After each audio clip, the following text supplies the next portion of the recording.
Our first guest, Isaiah James, Democratic candidate for New York's 9th District. Isaiah, good evening. Good evening, Brooke. Thank you for having me. Thanks for being here. Let's get right into it. Why are you running for Congress? I'm running for Congress because the problems that are facing my community and the country, to be frankly, can't wait any longer to be addressed. I mean, we have corporate politicians on both sides of the aisle who have forgotten the people they were elected to serve. So I think it's incumbent upon my generation, this generation, to step up and say, we're no longer going to accept the things we cannot change. We are here to change the things that we cannot accept. So let's talk about politicians, because in your opinion, why does Yvette Clarke, Congresswoman, need to go? Well, right now, who's sitting in this seat is Aetna, Affleck, Chase Manhattan. Oh, I see what you're doing. Exactly. So that's who actually running this seat right now. But Yvette Clarke is there. She needs to go because she gives those corporations a seat at the table. In one breath, she'll raise her hand and say she's for protecting immigrant rights. Yet she takes more money from Amazon than any other congressional delegate from New York. And everybody knows that Amazon provides the technology that ICE uses to round up people in our country. She says she's for affordable health care or for Medicare for all. Her biggest donors are the pharmaceutical company and the insurance lobby. So, like my grandmother used to always say, you can't talk out of both sides of your mouth. Either you're gonna serve the people or you're gonna serve corporations. And I side with the people every day. I want to touch more on that. You mentioned Amazon. We're talking corporations. You mentioned Amazon because I read a really cool Intercept article about you today, and there's some sort of disputed exchange between you and Congresswoman Clarke about Amazon, right? Yes. As a part of my activism work, I went with a group called Indivisible Nation BK, Brooklyn, to her office to meet with her last January. And my part of that meeting was to get Congresswoman Clarke to then, when Amazon was still in the throes of trying to get a deal, was to come out publicly against it. Congresswoman Clarke looked at me just like I'm looking at the viewers and told me she never signed a letter asking Amazon to come to this city. Now, this letter it's public, it's known. And I pushed back on her respectfully and she said, don't go telling people that I signed that letter. So either Congresswoman Clarke has no idea what she's signing or she lied directly to my face. Either way, it's not a good look for a congressional representative. I want to talk more about you. I want to talk about you, the policies that are important to you, your platform, and affordable housing is a big part of your platform. Am I right? Absolutely. I mean, everything that's in my platform are lived experiences for me. And at one point, my family was homeless. I'm son of Jamaican immigrants. I'm one of 11 children. And we grew up very, very, very poor. My father came to Brooklyn in the 70s to pick apples in upstate New York. And when I look at what's happening to my community in terms of housing, it is a shame. New York is one of the richest cities in the world. And the fact that we have whole neighborhoods being bought up by greedy developers and those houses being razzed and flipped, and people who have grown up in these communities can't afford to live there anymore. This is unacceptable in our community. This is unacceptable in the richest nation on earth. We spend $700 billion on defense. There's no way you can tell me we can't afford to build affordable housing in America. And one reason we're not building affordable housing is the Faircloth Amendment, which says that the federal government, HUD, cannot use funds to build new affordable housing. That is insane. Why is that amendment allowed to pass? And why is that amendment still standing? So I want to talk more on this because here in Los Angeles, there's something that, and I'm sure this is happening also in New York, but here in Los Angeles, something that's going on. These new group, like pod sharing kind of living situations. Do you know what I'm talking about? It'll be like a big building and everyone shares a pod. And they're also quite expensive, but I've seen politicians celebrating them as innovative.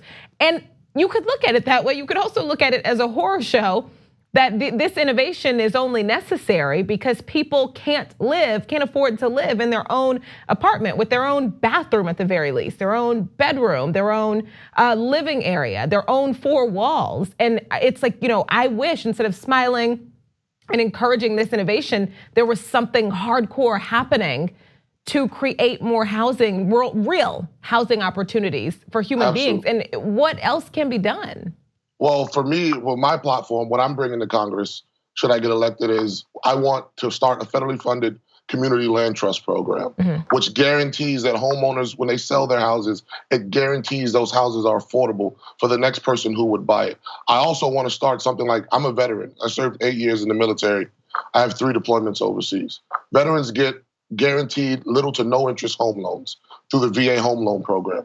We need to start something like that for everyday hardworking people in this country. That's one thing that would give so many people access into the ladders of home ownership. There's so many other things we can do, like fully funding all public housing associations or administrations across the country. Our housing sector has been decimated to pay for war, has been decimated to pay for tax breaks for corporations.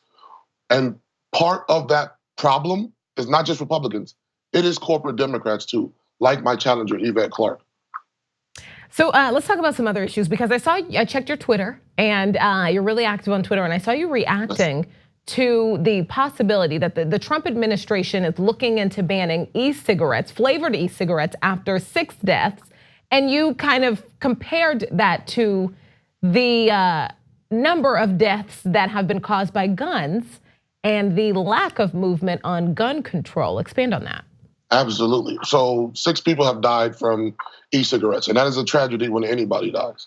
But the fact that we have 30,000+ gun deaths a year in this country, and Republicans are intransigent, they're not moving. The fact that 20 children were slaughtered in a classroom, concert goers were slaughtered, movie goers are slaughtered, people at a garlic festival are slaughtered. They're mown down like wheat in a field, and Republicans sit silent. That is a shame.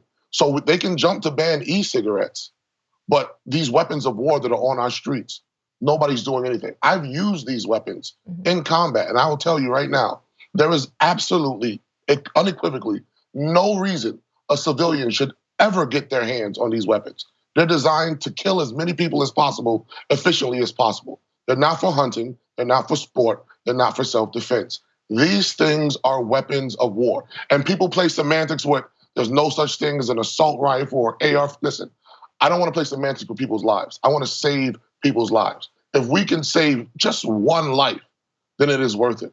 There is no reason that we should have these things on our streets. Let's talk, what about, where do you stand on Medicare for all?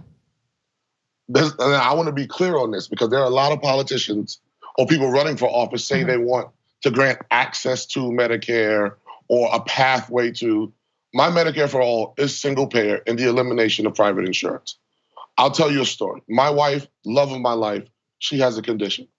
Every month, a nurse comes to our apartment to administer her medication. Her medication is $5,000 a month. Wow. She recently lost her job. They offered her COBRA for $1,400 a month. That is our rent. If it wasn't for the fact that I'm a veteran and I was able to get my wife on my VA healthcare, I don't know what we would have done. We do not need private insurance anymore. And this is not some novel concept. We are the only industrialized nation in the world that doesn't offer their citizens or people in their country some form of guaranteed healthcare. The big insurance lobby has spent billions of dollars, and pharmaceutical companies spent billions of dollars lobbying against this. We cannot keep going down this path. We spend more per capita than any other nation on healthcare. And this isn't some novel idea. We can look to the north, to Canada. We can look to our brothers and sisters to the east and to the west. They have done it. We can do it too. It's the fact that we have politicians like my member of Congress and Nancy Pelosi who are sitting on the sidelines and not vociferously coming out and championing single-payer healthcare. That's a solid answer. What about criminal justice reform? What's high on your priority list when it comes to criminal justice reform?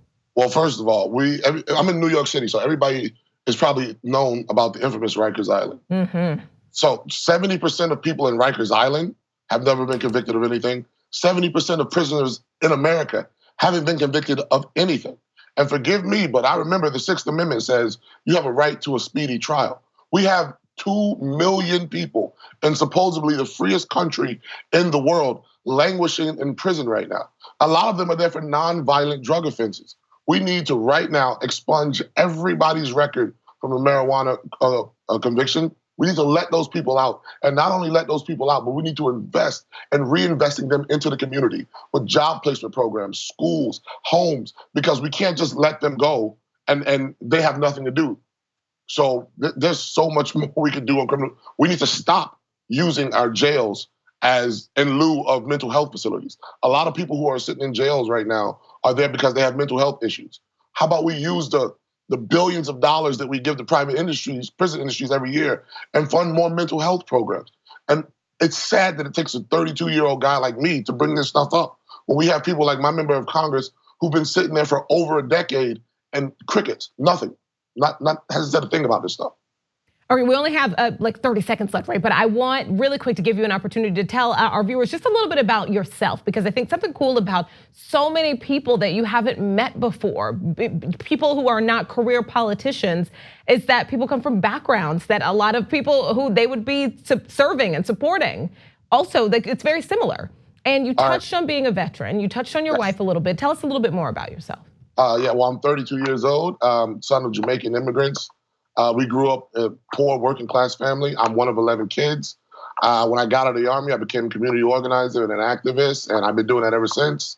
That's about it. I just, every day, just trying to help my community. You know what I mean? I try to give back because I can't physically do what I used to do as a soldier, but I can't sit on the sidelines and allow the country that I raised my hand for and swore an oath to go down the drain. So that's just me in a nutshell. I mean, if anybody wants to learn more, my full bio, Isaiah for Congress, ISIAH for Congress.com. You can go there and check it out, read the whole platform, everything. And thank you so much for giving voice to people like me who are trying to buck the system. Isaiah, thank you so much for being here with us on The Conversation tonight. This was a great conversation.